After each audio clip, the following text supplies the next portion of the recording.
and welcome to Life in Vibration Lifestyle Architecture. In this class of yoga psychology, I'm going to pick up where I left off in our Beyond the Physical class, and we're going to create a more condensed version of what that would look like in your very own day-to-day, and how you can then bring that broader picture into awareness first thing in the morning, while also regulating your nervous system, retraining and rewiring the brain out of unhealthy habits and patterns, and allowing yourself to pick up where you left off in sewing your life and timeline together, bridging any gaps and holes, and making the most sense of yourself and manifested experiences. Beginning your day, when you're first starting to regain consciousness and your body moving around, wiggling your fingers and your toes, you can even imagine your yoga mat as your bed, or maybe you're watching this from bed. And as you're starting to gather and collect yourself first thing in the morning, is when you would start to become aware to get the broader picture, your higher mind essentially over your matter, your material world. And the best time to do that is first thing in the morning, when you've just gone into that subconscious and accessed all that other information. Your systems have gone through a clearing and a cleansing out cycle, just like when you would turn on a dishwasher. We have our digestive cycle, our sleep cycle, all which these perform involuntary, without our control, just like our breathing. But when we're conscious and we're aware of our cycles and our systems and our patterns, and then our mind is working with our matter, then we're co-creating, we're co-collectively maintaining and managing, having that bird's eye view, and then being able to respond and prevent any issues or imbalance, while on that same ladder, keeping things regulated, keeping things balanced, because we're taking our approach, our aspect, our mindset from that broader view, which also takes that ability to respond. And with our practice today, we're going to use 3 specific yoga postures in a yin-like style, so we'll be holding them for a little bit longer, in which we will then be studying our very own human responses and reactions to when we're taking ourselves out of a comfort zone, experiencing something new, and being able to get that interior research about ourselves in an experience that's a little bit more gentle. And so from that, we can then start to retrain and rewire with that neuroplasticity, the way that we are reacting and responding to things. And that will allow the cortisol, the stress, the tension, and also the unnecessary pain, as well as incidents and ailments that we can then attract, so harsher lessons, to diminish as we are then living from a more preventative, aware state. So that doesn't take out the spontaneity and fun out of it. It's a functional way of living, which it takes our ability to release that control and allow ourselves to get into more of that state of flow, getting into that broader picture, that higher state. So going beyond the physical, going beyond the superficial, and understanding how we're projecting it from what we're carrying in within our own cellular memory. So what we've inherited, what we've been programmed, what we've been conditioned, and how that then affects our very own health, wealth, and day-to-day life, and ability to be present, to make decisions, to have healthy relationships, to attract resources, that of what we would then need and want, which is a balancing of our subconscious and conscious, our past and our present, and being that medium, that bridge, that conduit that can do it if we're willing to take that journey of self-discovery, self-awareness, which then leads to self-care and self-discipline and self-respect and self-love and so on. If you're imagining then in that bed, you're laying down, and a line that I like to use is asking all of my cells to be present with me in the here and now. And I'll start to just shift from side to side, wiggling my fingers and my toes as we're coming out of that night shavasana. And systems have processed, and cycles have happened, and we've traveled to different dimensions. Some of us remember our dreams, maybe some of us don't, and all of this is just information from our very own system. So a very simple, beautiful flow is you can just start to draw your knees in towards your chest, and maybe stretch them back out again. Take the knees over to the left and over to the right for a very light twist.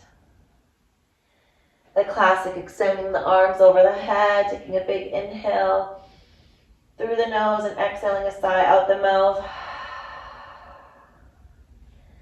And slowly turning onto your right side, using your palm like a pillow, and then pressing yourself over into a tabletop position. Now remember, this is on top of your bed. Coming into cat and cow rhythm, just creating it with your own breath, lowering your navel down to what would be your bed, taking your gaze up, pressing your tailbone up to the sky, pressing down through the palms to warm up the wrists, pressing down through the shins, and then inhaling and exhaling as you begin to lift through the belly, arching for cat pose. Pressing again through the palms and the shins, down through the tops of the feet, and really arching out through the back. As you can just see, I'm just swaying forward and back as I would normally do. And maybe starting to take circles to the right and to the left. And then sinking back into child's pose, but keeping my heart reaching forward. Stretching my neck just from left to right. And rolling up through my spine, sitting on my feet, inhaling my arms up for another light twist over to the right. And inhaling up and over to the opposite side.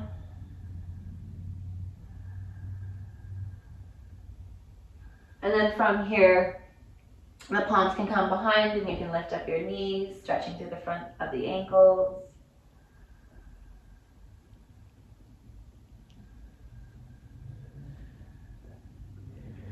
And you can start to become aware of the theme.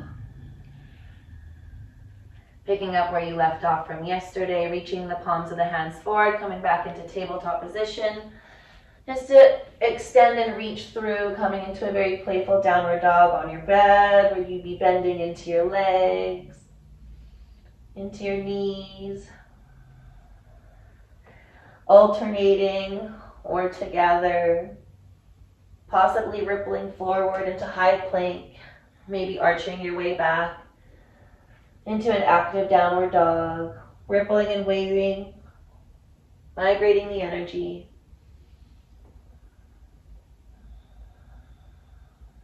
And you could begin to walk your feet to your hands or your hands to your feet, whichever feels more natural to you.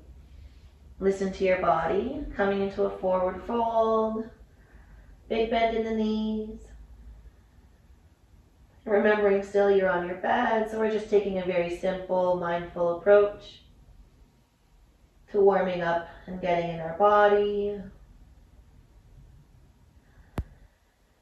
While tuning in and activating that higher mind, waking up the brain, turning on all of the cells, and then slowly rolling up through the spine. The gaze comes last. The arms can reach over your head. And bring your hands down by your side, and you would then step off your bed. So essentially, while you were in bed going through those poses, you would be then asking those questions internally and then starting to collect all of that information, your theme, your intention, your blocks, your time frame, your age, your incident, that of what you gathered from the day before, and just filling in the gaps and holes from where you left off literally that previous evening. And reminding yourselves, this is where we're at, this is the broader picture theme, and now let's become aware of what level in all of that we are at, so that we can make sure that we are aware of who's showing up and they have management over that matter that we are intentionally surfacing to heal and to deal with, so to speak. And then what I'm going to take you through is a more expanded version of going into our reactions and responses using different yin yoga poses, 3 specifically, that you can then create into a ritual for yourself that you can write down. And we're going to use those 3 poses to go into a very deep self-study. So that's going to be a little bit more of a drawn out process. And that is what we would also then start to include in that very first morning practice. But the reason why we're breaking it down is so that we can really have that ability to research, study ourselves, notice how we're reacting, seeing our traits and our habits, so that when they're present and they're showing up again, we have tools and awareness and the ability to then shift them and heal them and overcome them and transmute them. And then we could immediately make our way to our yoga mat, unrolling it, taking our journal, possibly getting a lemon water. While we're letting that theme come into the mind, we're paying attention to our space, cleaning up any clutter that might be around that is a projection of what would be inside that would then make it more challenging for yourself to get clarity. And then as you come down to your yoga mat, you find a seat. You get your journal out. You check in with where you left off the day before. And all of this starts a chain reaction. It starts to create a new pattern, a new habit, replacing any of the old ways in which you might have gotten out of bed or allowed yourself to wake up, or what you would have then gone to first.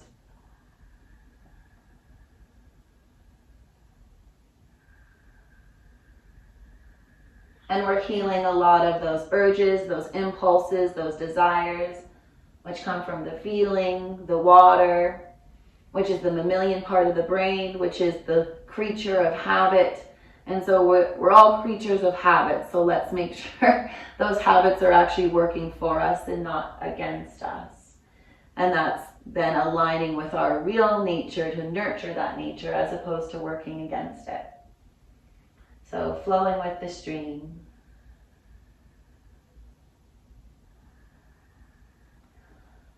And checking back in with your intention and your blocks and your time frame and your incident. And as you're doing so, you can start to close your eyes.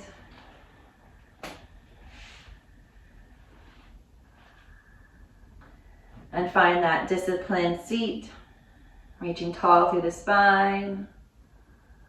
Hands resting on the knees, relaxing the jaw, softening the face.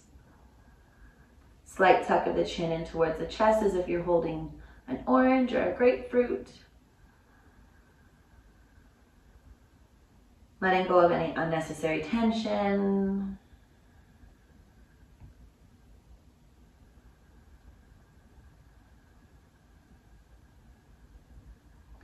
And then bringing your awareness to the physical.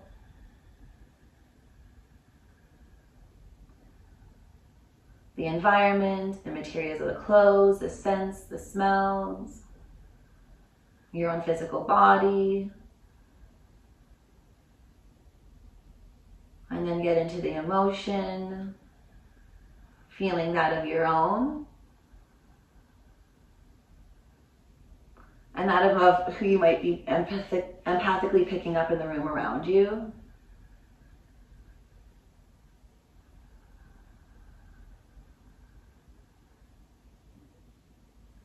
Feeling where all versions of yourself are at, and then taking the necessary boundaries and healthy steps and tools to cut cords from any places of fear or facade, from any versions of the self or from anyone that is no longer serving you or aligned to be with you. Remembering you can never sever cords of love.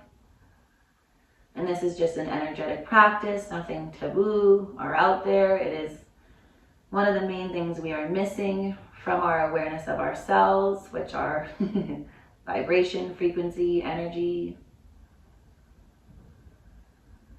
and the quality and quantity and fuel in which we charge them with and carry within them is vastly going to affect us. So learning about that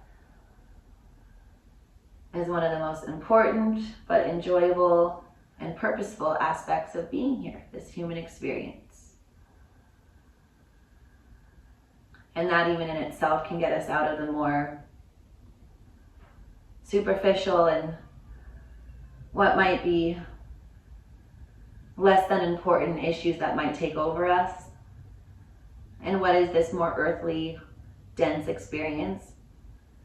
We've got to be our own light at the end of the tunnel and clear out what may be holding us back or holding us down or keeping us heavy. That is our responsibility, but also our birthright. And we have now labeled a lot of those incidences or issues or ailments as something else other than us just not knowing how to take care of ourselves, which we're not judging or criticizing. We are choosing to learn when it is our time, and only then can the change begin, when we choose to do it from within.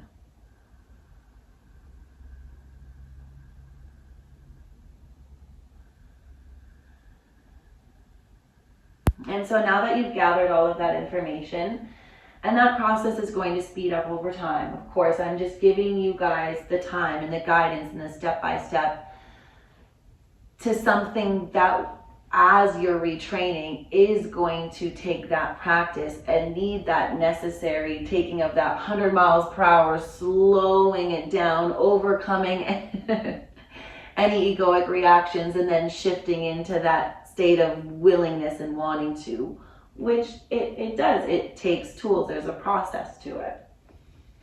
And when we're dealing with generations and societies and lifestyles that have been extremely imbalanced for such a long time, it is necessary for someone to be giving the true real picture and the real honest, vulnerable experiences in the amount of investment you then have to then take and make into yourselves and shifting your mindset and your lifestyle to get yourselves regulated and back on track. But at the same time, it is also worth it. And so we can get into this self-care and self-love and self-discovery journey and think it as being quite superficial, where no, it's not easy. It takes hard work, and it takes self-discipline, and it takes self-respect, and it takes relearning what all of that even means on a deeper level. And so now that we've picked up where we left off, we're then going to add in more of that information and round out and gain even more perspective. And we're going to then study our responses and our reactions as we're doing that. And I just wrote down very simple 3 poses that we're going to do. So this is something that you could also write down as a ritual that you could bring in to start helping yourself. And we're specifically going to do child's pose and then pigeon pose on both sides. And if you've experienced any of my other classes and different styles that I teach, I will teach, and what I love is more of a fluid sequence and flow. I am a gymnast by origin, and so floor being my favorite and bars, everything is routine. It's the fun and the excitement and the spontaneity and the intrinsic movement behind getting from one pose to the other that I actually love the most. But just like we said, everything is a process, everything is a step, everything needs stages, and the theory is really important for us to be able to then even get that information and apply it to then our own selves and have that practicum. And that's what I do feel is missing a lot, is this beyond the surface in our yoga, in our self-care, in our health and wellness world, is because we've got that real yoga, which is the union, is the full spectrum, total health, spiritual, mental, emotional, and physical, and actually learning how they're all connected. And then being able to not just go to a healer, but becoming your own healer, because we're all our own medium, we're all our own healer, we're all our own teacher, we're all our own CEO and guru. And it's once we get that manager and that talent working together, our logic and our reasoning working together and igniting both sides of the brain and all of our dormant DNA, that we get to actually experience our full potential and our really like meeting ourselves for the first time. And that's even meeting ourselves for the first time, we're going to continue to evolve and grow as we age and go through the stages in this lifetime and others. And so we're going to then move into child's pose, which I'm going to give you a couple different variations depending on what's more comfortable to you and what you're working through and where you're at in life. There is the reverse child pose, which is when you're upside down and you're just drawing your knees into your chest up along the sides of your body, and you're resting along your back, and you're pressing your back of your spine into the earth, the yoga mat. And you're breathing here. And then of course we have what would be the more normal, or what most people would be used to, child's pose, which would be sitting on the back of the heels, big toes together, and you can either have your knees together where your belly's resting on top, or you can take them and sway them apart and make room for, if you're pregnant, a belly in between. Or what I feel is my ability to get a little bit deeper into the stretch. And so you can lay down on with your arms behind you, resting on cheek or forehead, arms reaching out in front of you. Or taking the legs apart, reaching out, arms coming in front of you, forehead, cheek, resting on block or pillow or blanket. You can even put a blanket over top of you, regardless what child pose you're in, the reverse.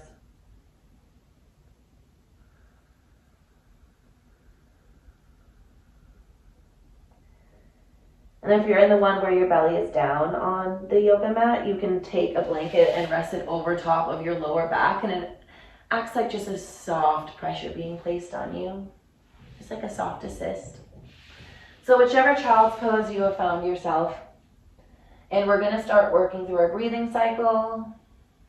And to just keep my mouth from being muffled, I'm going to stay seated and guiding you through some talk therapy and neuro-linguistic programming, which are all just very beautiful tools in helping us work through unhealthy patterns and habits and finding the root of why we're being challenged or why we keep attracting harsher, less than experiences, relationships.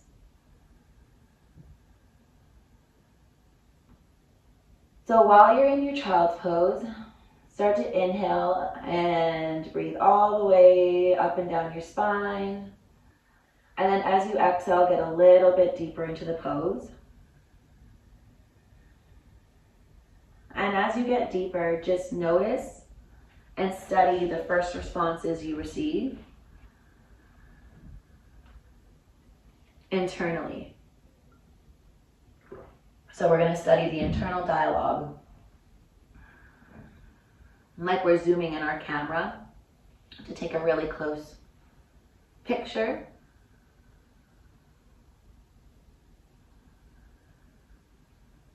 And we're going to specifically focus on that intention, our why, our ideas, and our thoughts. Because this is what generates our feelings.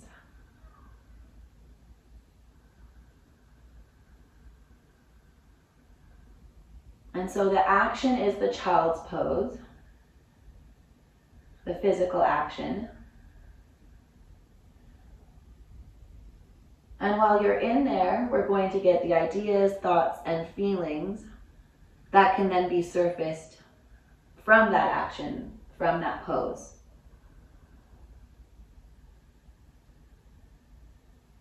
So slowing down your breathing can also assist in slowing down the physical heart rate,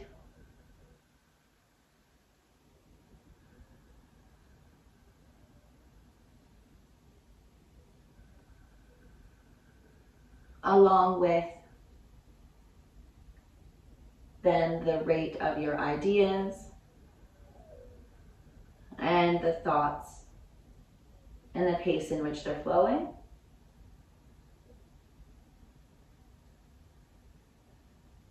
And just practice that. Inhale through the nose. Soften the gaze, close your eyes. Exhale, a big sigh out of the mouth. Ask to clear out any debris or anything that might be in your way.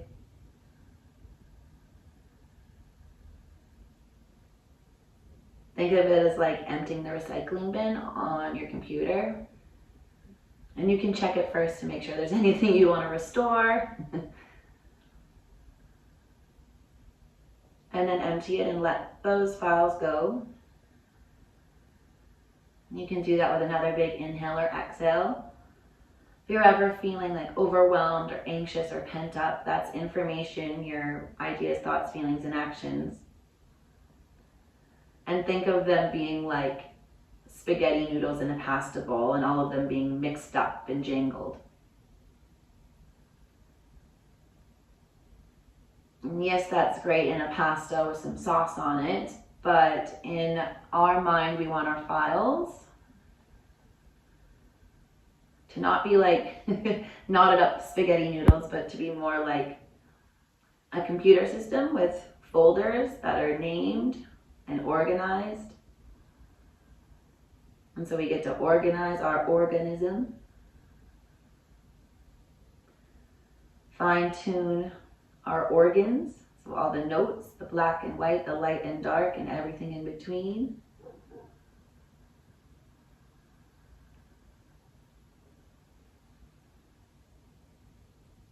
And breathing is a really necessary tool in doing that. Our breath is boss. That is the air. So that will very much help with your identity, with your ideas, with your heart rate.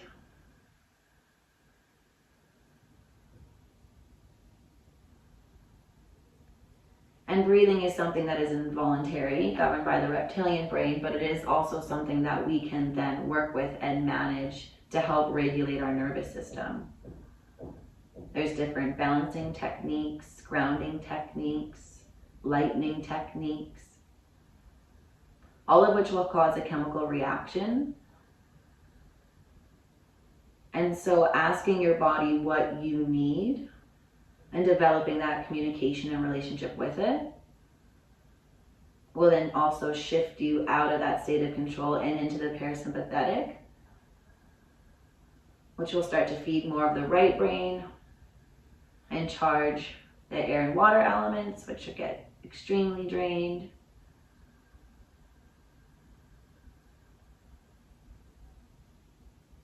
Along with our parasympathetic organs that hold the yin energy. That when we're never allowing ourselves to go into these shifts of receiving, of real responding, constantly in survival and go, go, go. There's distracted living, the reactive living, the whack-a-mole living, different names. And it can look different for different people.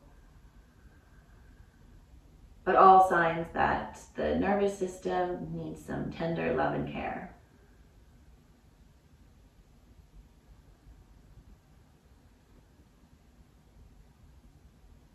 And so there's the very obvious symptoms, which are illness, injury, impatience, irritability.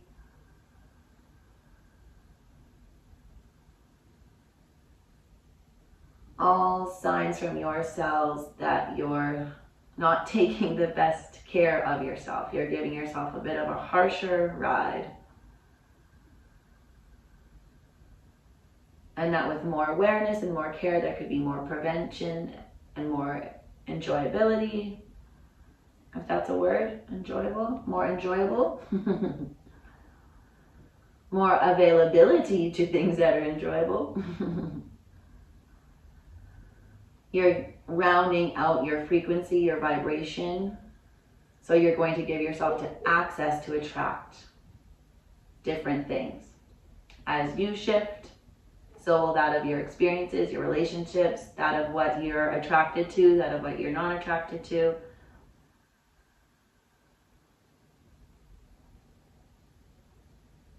And so with this extremely long child's pose, this yin-like state, as we're studying our breathing and studying the rate in which our ideas, thoughts, feelings, and actions are flowing, we can also study the feelings we're having of how long we've been in this pose and how it's like to take this time for ourselves. And if there's that part of us that's like, I want to get up, I want to move.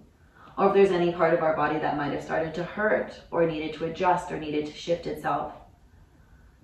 And I apologize if I didn't give that reference to at any time. Please adjust or move or shift if there is pain that's happening. And if it's uncomfortability, this is where we get to truly study and we can breathe into it and start to ask and talk to it. So we're going to come out of the child's pose and continue on learning about these steps in pigeon pose. So from child's pose, if you're on your back, you're going to roll over into tabletop position. And if you're in child's pose, you're just going to come up into tabletop position. And then from here, we're going to allow a stretch to let some energies migrate and move. And you can take a very playful downward dog. And from there, shift your right leg up towards the sky, then begin to draw your knee towards your right wrist, and then lower the leg down, draw the left foot towards the left wrist, and start to stretch your left leg out behind you. For those of you that already know pigeon pose, we will meet you there. Before coming down, I want you to lift up through your pelvic groin, through your pelvic girdle, and feel that buoyancy. Inhale and then exhale before setting down, and then release onto the top of the foot. And from here you can come into your edge. So while you're doing so, watch your breathing, watch your ideas, watch your thoughts, watch your feelings, which will require you to slow down, which is what we want to do anyways. Through that slowing down, we start to slow down and take back our time. We exit the rat race, we get management back over our schedules, and we get out of that go, go, go, distracted whack-a-mole where we can barely take a breath, or we were in that state so long that we're crashed out and we're numbed out and completely heavy and lackluster. All of these are just signs of deficiency or excess of these main governing energies and elements within our body that do require our attention. And when we create tension with them, our system and our experiences surely let us know. It's just the human mind has now been trained to separate from that and label it differently, take pills from it, diagnosis for it, as opposed to just rewiring and reframing the way that it's going about living and taking care of itself. And so with this pigeon pose, Take yourself into an edge out of your comfort zone. So maybe lowering a little deeper down, relaxing the chin into the chest. Reaching the tail, your back leg out farther.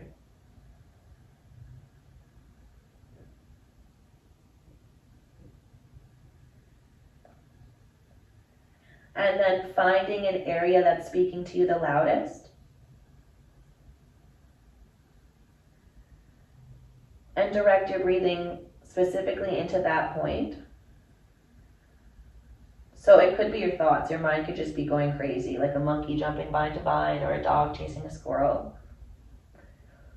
Or there might be your lower back or an inner groin or your sciatic, like a physical, actual pain in the body saying, hello, pick me. So whatever's the loudest, what's like demanding your most attention,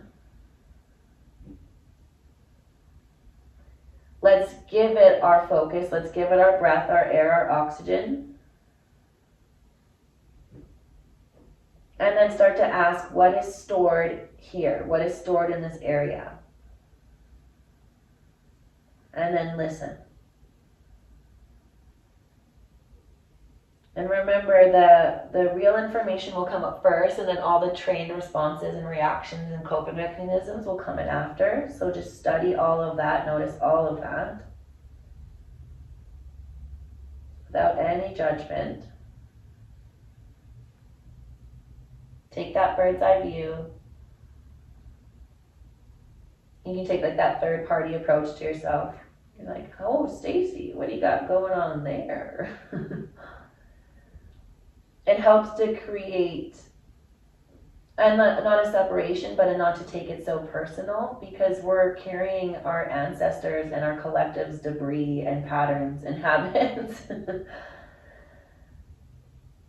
And from that, we need to have that compassion and that ability to have that perspective, because that perspective, that heightened perspective, is what's going to then help transmute those denser frequencies and more egoic pursuits and perspectives that keep one in that same less than,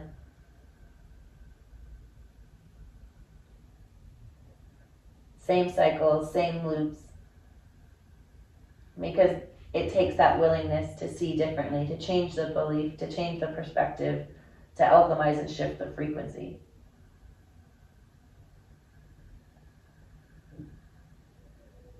And so then use the same information. What is the theme? Use those same questions. What is the theme? What is my intention of going into this spot? What time frame is being held in here? What incident? What age?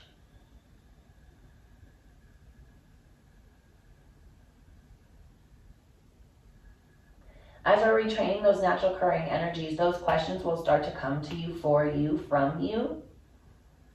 But while you're learning how to reprogram and your own potential and the ability you have over yourselves, these are general prompts to help heal the general collective from the general traumas. So think generational trauma, generational influence, generational norms.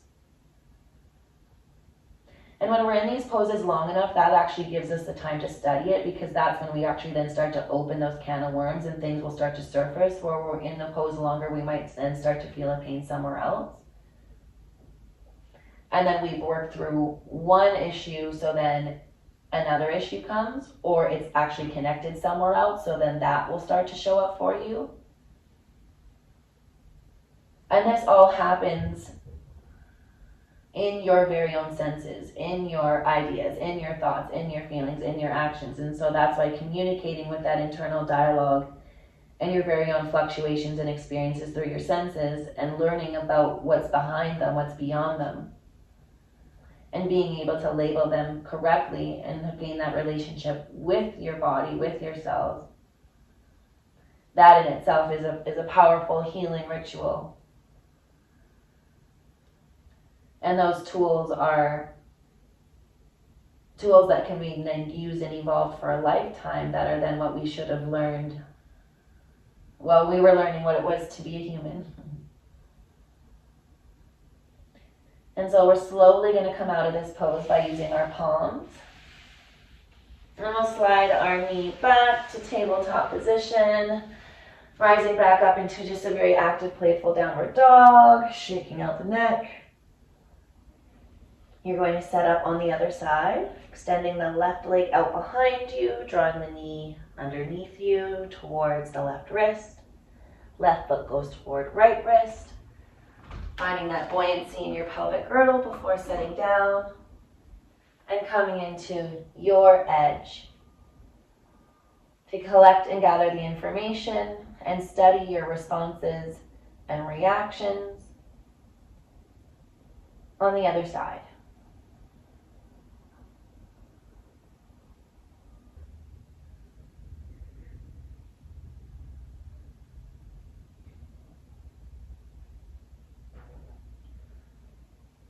Now, to keep this video from being extensively long, and to give you the space to now work independently, you're going to do it on the other side, taking yourself out of your comfort into an edge, and then breathing in and asking for all of that information from our list. The theme, the intention, time frame, age, incident, biggest block. Remember, those are just generalizations, and you can get really specific, like what is this pain? What is it connected to? What do I need to know about? But again, just going easy and light on yourselves as we start to shift our perspective and our mindset and take this power back over our system. And so I'm going to just slowly lift myself out of this pigeon pose and wish you all a beautiful rest of your practice, noting that this, of course, is something I'd like to condense down into a quicker explanation and more of an elevator type speech, but that takes away from all of the information and all the different perspectives, because as humans, we are all individuals. We are all authentic in that. And so when I just give one example or one view, that leaves out so many of the other versions of myself and that rounded out full picture experience. And when we're learning and taking responsibility for other versions of ourselves, when we're not able then to see ourselves in one another, or even see like that in another family member, or how we could have been that at any point to a version of our own self or anybody else, that keeps that separation. And so when we're sewing ourselves back together, that ability to see beyond that physical, that superficial, is the key, is the first ingredient into, in a way, exiting that rat race and living more consciously, mindfully, and empathetically to yourself and to others. And that shift and switch in itself can vastly start to change your own day-to-day mindset, life, and health. So allow yourselves that investment and the time for it to shift, and study it along the way, journal it along the way. You're learning, you're playing. That's this whole human experience. That's your birthright. That's what you come here to do and you get to do. And I want to wish you a beautiful rest of your practice. So breathing in, getting out of the comfort zone, collecting the information, and then asking for a full circle view of this level that you're on, and then what action you can best do post this practice to continue sewing it together and connecting and regulating your nervous system. Namaste.